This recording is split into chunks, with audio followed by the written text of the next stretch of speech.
So Amakye Dede performance na na me no kan wa say no ahwa Amakye Dede performance nze ko yi ono dey so achekere na no comment section as a frank me hwa na me hwa ho say the youth no but enra VGM TGMA say na yes telecell enye Vodafone bi sa was na course no run say nya Amakye Dede ene one lady bi afia ohwe no afia na na adwa window ba no omo performance na kill the whole show. Wow. Na Amakye Dede ultimate say voice ni ekita no. Na minim die nti a ha life legends na ya na to da yen because enra ukọ comment section as the youth ni bi kire no. Na reho. And I hand over the microphone. You are talking too much and then. But lifetime achievement awards na the man no. Amakye Dede dem say bebre na animu. Frank bebre na animu. Onsa ne master ni akwasi ampofo eji. Asante Mampon. On etete no. Tutie nyumi ti se wanwa mi ami motu wanwa mi ami motu ohun nti so e na obete no ho ono no ko bo free Nigeria ne ba yo. Wow. The time of free Nigeria ba Ghana na obe drop yabo esi yabo yakọ ya yabo satan no akọ hasla so no na nkofo entie like omuntie history sir omuntie history me ye nkofo bi o me ma me mfo mu ni agro Dade Lumba, Amakye Dede, Ohene Bekisi, Kodwa Ntwi, ena Manwe, Adoma Kunyameche, ena Dada Kedi. Dada Kedi. Na da sibre dwamena de, onso no de wa late. Inti me de ne ka ho enye yie. Even though me penasem pa ba wa late inti, ye say sebe nsamanfo mposi ye pedodo nti se ati asefo. Awards na ya na course no Frank ne mebu ha menti ase unim de nti a ebi ni se yon kofo bi o ho a every year bi omo mix award na ba ye nominate omo ebi ni me de Frank me pese me bodin ba omo hwe awards na nka so omo nim ye be nominating kofo VGMs be nominating kofo na eduru ho se nipa na gi award a ye be bodin no on appear on stage. Is that why disappointed? Yeah, na reho Frank. By say Nigeria ma was near friend na Odimirika na eko. Nigeria heya o. Say omo ma was near friend Ghana artist Odimirika na eko. By ni krom ni organize ade. Your friend no you nominating no. One thing you can't take it out from Shatawale yes ade no. Ebra na Shatta ni inviting for awards no. Who inviting was school them crash Shatawale beba. Because they didn't know this Stone Boy corporate awards because not cherish award no. It's about time at TGMA. I was almost and call for bu awards no. So what's you omudin free? Because you organize idea wa but there be amakasa Ghana na omo kan okre na ya na omo ho time ni pa bi ti second dey Japan. What you say? Ne ho time because ono obeka no crash no matter the party or MPP ni wudi o MPP ni wudi nsem hu no beka atro hwe papa we Sam George NDC ono nso ye NDC ni ba ye NDC ni wudi nsem hu no beka atro. These are the people me time be na I look up to them. The entity organizer was ukrum and nominate you ha what to kwan krampo dia e different what you say. And even if you are not here cry na previously I was ni because we are still nya nipa ba ko minimum so obi dina dwe bekwa akwasi obi ba nya ono nko a kofo bebre the organizer was no mun say they feel too big chances oba e dey ntia organizer na your friends e Ghana so no the organizer na Ghana but ma Togo heya onte se ya was oni aboni din mika o de beko no enya asem ketua but ni nyina no da bia meka se ye mpanyimfo no nso ne ya ne todom ha adwen e dey nti na was obi aye adwuma agisi vote answer wo gidi so obi aye adwuma agisi vote answer so ma me ntina se na me have a conversation here Frank Dede me kan say wo gidi se e dey nti e na obi enya award hunu se obi aye adwuma na so wo ma na award dey nti na agisi vote answer so enti me mfa ne se me e na me hunu se maya ade me fans hunu se maya ade ba bia na me fans ni ska ba de ono na anya de bia na ne fans wo ska mo betimi aye den ato agum Inti at the end of the day, me na me fans who say me ya de nti omo be twen say me win awards no. No obi di sika ye den. Aba beji award no de ko. Enu nti esa na ya o.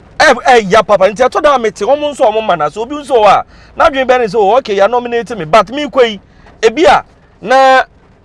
manfo akwa tu sika agum na afi ni manya nti me nkɔ ne emumidi na afi manim nso nyɛ den enkogu ase nti one way or the other no blame you omo a enye yie ɛwɔ so omo tena ase na this award scheme no omo hyehyɛ ne yie because enra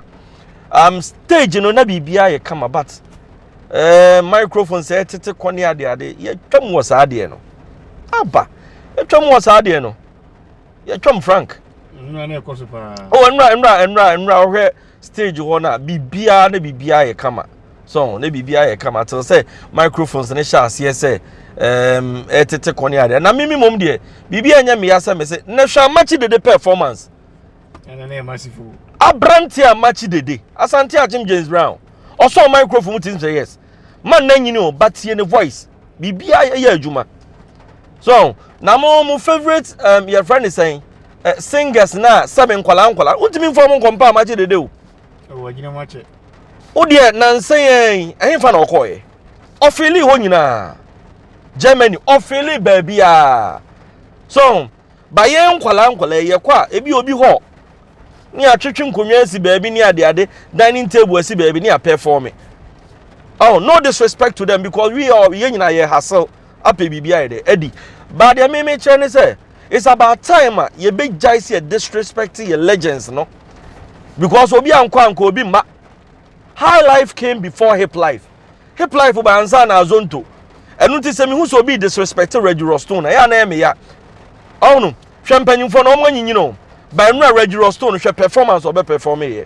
Reggie so mic im hwe time o eyem da na be to plan ben ni ade ba bi o de fa ye no enkola bi ba omo performance kra enu Reggie Stone because omo kra tim so omo bre a man for performance shouting on top of their voices but no ma bre ba Reggie bae said you see be share no ho what you say ono na beto agro ni din o enti panyi di o hu panyi na se o so tucha e wo so tucha menua o hu panyi din o hu panyi na se o so tucha e wo so tucha because bible ne say de ani die se no yenye den na de amano what you say e na o greet ra panyi so a wo sen ni minim it's about time ankola na eba no ebe companyimfo na kobusa say ekwan be na fa so a mo yese mo di 60 years 70 years na so still are frame shows wa abrochire eno na yana mwanwa no eno na yana mwanwa no ho ye friend shows wa abrochire relevant and me catch those sika na na ma charge a wow mo favorite musicians ni ade no oyamba hyew what you say Enunti, it's about time we both put respect on these people's name. Because they came and sana momo yeden, momo ba. Omo ba and sana momo yeden, momo ba. It is said in America, no, I was na nkasa omo organizer no. First, the Djka a good so omo be hye to phone animunyam yearly. Na mo bia hu se adwuma me yese. Ba kwa omo fa so a omo dey organize awards no. Enye hwe musician bi te se Mama Esther minim se neis wa janwum tuo se den o Mama Esther what say a nominate Mama Esther da Mama Esther what say a nominate ni da hwe musician bi memfa ne se guru ba ye adwuma ever since guru started one single award enu nti kwan be na mo fa so a mo select my award no category no mo ye ne sen now you see a friend is saying a gospel artist of the year. Edin bi na frame mu kura na menti bi kura da. Menti ne nyom da, menti bibi ada. Menti ne nyom da, menti bibi ada. Ba no kan ye na baba bishim di entia. Otikuru kasim. No mo kuro mu ketu mo afra ye nyom ne kura de mo bochen obi a. Mo bochen obi a. What you say? And ye will be to say last year we na je enu nti this year ye mane nkɔ ha babro ni nya ne saa o se wo ye adwuma this year na this next year wo deserve ya bro ni de be ma wo sympathy votes na adults dodo sympathy adults wo kroma dodo what you say minim kra me kai bra eboni wuye eboni ye adwuma that year under review lady ni ye adwuma pa o kan mema ni nyina gu dem but now there were certain people are no almost ye adwuma pa but because everybody wu ye nti wa wudi ayemfa nye den yemfa ma no the next year Shatawale ni Stone Boy etu okopie mu stage no nti that year yansa nyi your friend is saying artist of the year nti ebony inquiry musicians are what hold the artist of the year for 2 years Ebony Reigns what you say what hold the artist of the year for 2 years and I'm so for 3 years and year and a COVID by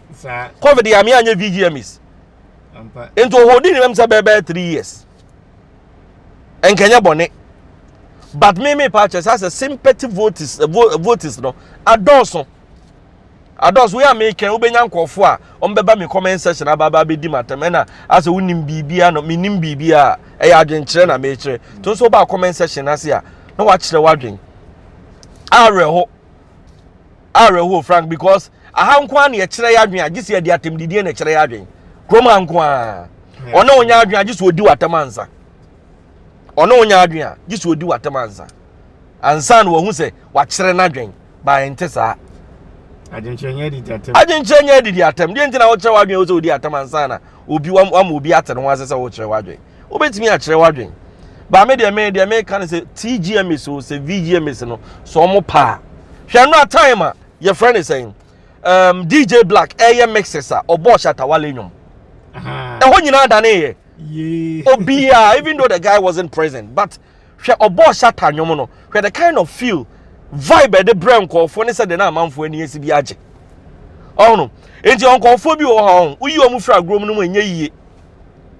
da bi amaka jo se me Shata ne niema bi wo ha me ne nya adwen ono betimi aka bi ama na wo kan ne sa nko yie obeba be blast wo what you say ba no ne nche se so ye ade bi nso ne se eya eno nso ma me manye den ma me ka e wasa meka because such as niama no hwe Bible osi Abraham meshira mo washira Abraham na obi a obeshira Abraham no obeshira no de obedome Abraham no nso no obedome no ti yonkofo bi wasase so ase ne nyame aye omo emfa ho ne obeye ne nhira be kosoro saa na tie and that guy o hwe nansen hwe da bia meka se you so called gospel musicians ebi a na omo ye na mente de ebi a omo ye ba mente nansen America oni Shatako O2 arena ko fele we kobi che ko ye program bi okotwa schools under trees and nkola bi tete blog susun ade medical hu ya oko school mo straight me ka se de medical akoye school mo ne furniture so de akoma wo ma wow wani beje keke by your so called gospel musicians and your pastors your way ono ne dia ne so be sorry na entie wi asenyom ne ade wonim hwe because onim sa microphone na kita no trumu ni na ye microphone na kita omo de preach no a omo ka se me entie wi asenyom ne ade no se ye entie wi asenyom de a ada na akuta trumu microphone gays ne lesbians no omo ye niema bebre eno ana mo sorry anu makoto shoe na hye no gay ni na ye enti so obi tie your friend is saying na de akwa ni wi asenyom na de ni nyamenyom asemo de ni wi asenyom na de ni nyamenyom minua o de wa aka no kre ye ka se wi asenyom a ene de en ene ye ka se nyamenyom a eno nse ne de en nyamenyom de o se o muto a mbo nyamedi o ne nyamenyom da se bredwa me na ba onwum bi menye sika pempem ma he me ma ba me de ya mesra wo jeimu atemu agya obu aten aka e wo ba mesra wo jeimu ene de ehu ye wie ye no chena mesra wo jeimu odefo beje no ho watemu wo da no agya sra wo jeimu ene sika woni bi aye mu ye kokanya nsa sam kra ye mferew yonim bi ebu ne nkwase asem fise sika kasa na no kra so enka ahia na ye fono hwehwe na nso obrechiri sem ya abotesem udupon tutu ihwe na chinsensem yonim wodo ampanyimfo kaaye okani bebre no akwa ahokyere mu fere ani owo di efanyina mowuo odomfo agya ye ntimi o papie fom wa fa cheyen na afre we wi asenyom okotu se wa sorry be tie we a ni din de dase be dwamena wa ba be bo still I love you ntina nwum we ne ye wi asenyom kwa abrochiri a ebo ni your friend is saying Beyonce ni kunu Jay-Z omo ton sorry dan the man ko fu preach wo they are doing the work of God omo contribute nyame adwuma ba Ghana ha de ye ne agi Yesu aboyebo asif sa se ye wo papa ne ne agina ho ti ye gye ne ho nsa die ati ase gye ne ho nsa di edi enti no se nka oba na temu no de be firi asori dem o che o ka se nka atene nyini mfuo nyina agu asori dem a ko be ka se ho na o de be firi edi enti na papa na mfa mfiri we base no so o de firi asori dem because hunu ni se asori dem no sabe akohwefu ogu ho adwamanfu ogu ho trumufu ogu ho man be not your friend is saying oh yeah na dwen so obekwa asori Frank okwa asori no okwa to collection na dey na dwen ye ne so opeso sakra kwa asori no okwa to collection eno tia man ba ko na so asori dem o do you say man na wa woso no apete no my friend are you stupid didn't you see me aden na wo pro ho sa no nya me fie ne say ya de money fa jangwen na me ko to collection ese metia wo na so a ready oye ne ho kire me e wana man ne fa ne sika wan to collection ne kura na opie to ko no oye na adwen se da bi obefa patashi ba bi no atwa bi ko san ko ne dadam owura patashi ba ho a yes 7 glass no yes 7 na patashi no e na glass ne je ne nsem na hwe form Frank akwarensanfo no omo no oh minu akafra oh we dey wan say that man up top patashi no oye so be ko say oh menka sorry oh je glass for ya man glass mo no afi wo say oh sika kra me dey ba beto kra me say yaira omo tete omo benom nsane bi na we yi sika 2 cedis we fato bi nom no eh na chese apetashi ba akra no odo wa ha che nyame fie ene emeka ha ya me nkwa na nyina menom apetashi da hypocrisy na hypocrisy na agugwa sorry dem o ka asem we ya me kwa sorry aba o de atwa me ene nya Christopher na kasa ono nya asem kwasi ada no pa o de ma me nkwa sorry mra tine de ne so pepa bible no obi yi ne bible sunday nko a ba ya na erefi o se motro mojo mefiwa famanum motro mojo mefiwa famanum motro mojo ne wan kristoni a wo ye nya atwom edam ehempa ase na de cross na to nukum ye nya no nso a Yesu asenua sofo a wakokuro mo hina ma wasase asase anka di besi school ne de ama wo sofo nsi dan no okwa na nka school fo na ko school wo mu no aburo nti no wabo apata ye transfer ne ye kwa mframa fa apata ne mubungu enu nti memenda kwasi ada no pa bia no ukun krase ne bia sa na tie aje se church members ko bo apata ansana ya sorry inso beto ne mframa fa munko dabi nanso sa apata na waje collections ka wo anka betimi aboabo no na ade asi dan na wo kwa even odi ajadin nanso sofo de beba apata dia gwe na makese ne sofo ma me ne asra say gown Djka kesiem ene asofo de cars ene challenge omo sofo we wo car we omo gina omo platforms so ka gina omo platforms so e ka me say sofo me pena sempa ko kubofo Reverend Obofo ono ne sofo me awie bre me say me pena sem what you say wo de emfa nsa kane no onim enene wa baba bi hunu o ka no kra che obi a ko kubofo ene sofo ye wo a friend saying oh sofo oduro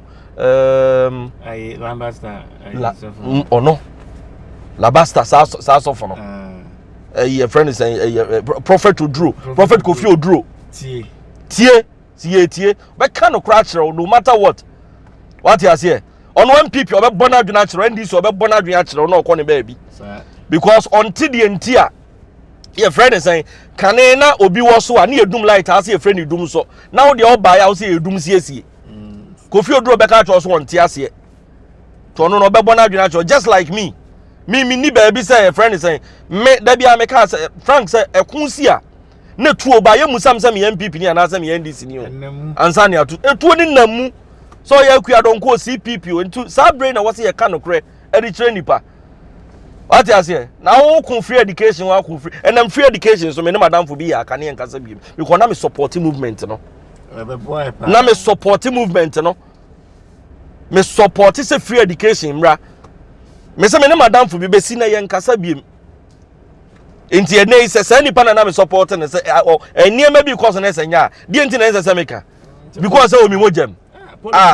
eni emoja nka metwe ato agu policies ne dey emoja ne mese nka metwe ato agu politics nko a enu ntu ye journalist o ntimi nkasa eni ya na ye me ya Ashanti region journalist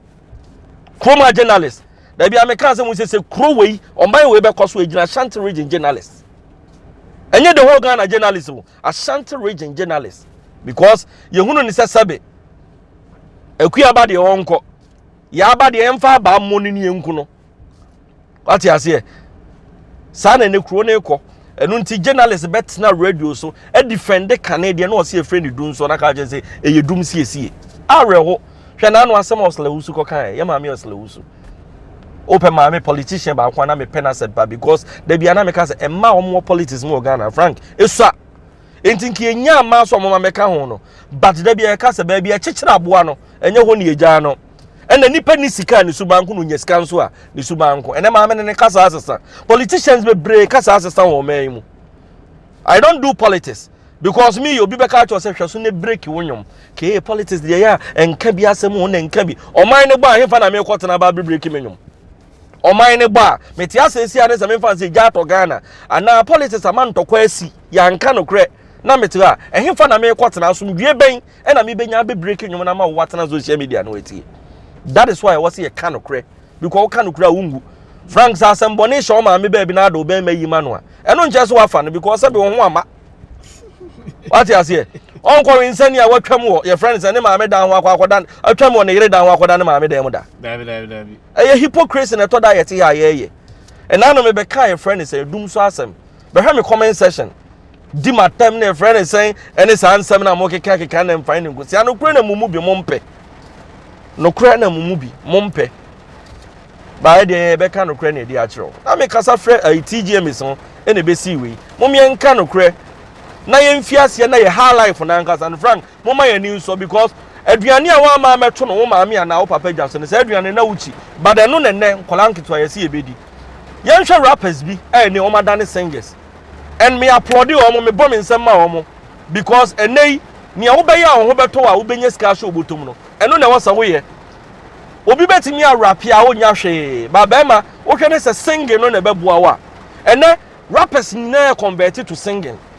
omo nyina ba be singers eno omo koye no so de na eba the last time I make catch was Davido's no Wizkid money ade ade no when was the last time you heard Davido rapping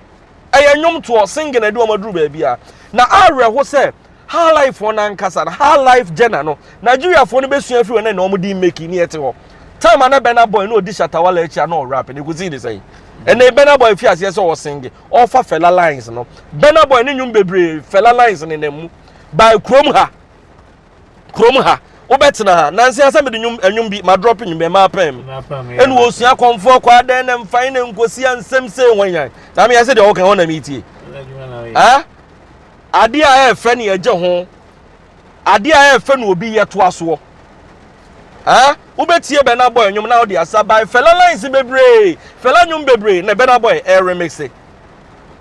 bagana ni betina no appraise na makwa me Eugene kofa na nampedo nyum bi na bia on remix ne kakra na wawia nyum na mfan ne ngosi a ye di ya nkase ye de ho abro ne appraise nkofo mi ti no man na that's what it is saying no and sianse sa o man ne be koso aye say a mfa ho ne aban obeba by some of us we will tell you the truth, we will look into your eyes and tell you the truth. Opa hwe mi video opa men hwe emfa bibia ma enkosi ba bia ya bro Frank ya bre papa o ba bia mu bia free bana enti me masabe untro bi a wudi no e me ka me bi nche I will look into your eyes and tell you the truth me ka no kra na me de a kire wo asi time ani en software ti asokore mampo ne en nante koba radio link ye twa kwan ne e fa bo ba ye wdom sawaba jance ne e fa that time no obi ani ho yo some confo bi they told me say radio na udi akire na de na unya na umpe bra pa bi mo but the nay say nipa na ti be frɛ AK why ade o say na bibi pa bi be free my den aba into won so a wo hwɛ me ka to say ne wo ye no hu ni say ya eno ani say obeye no waye ni yi because em repa bi wo ba bi ye den twɛn o me da asese oje bre na wo hwɛ me mesa aba part 2 me de be bro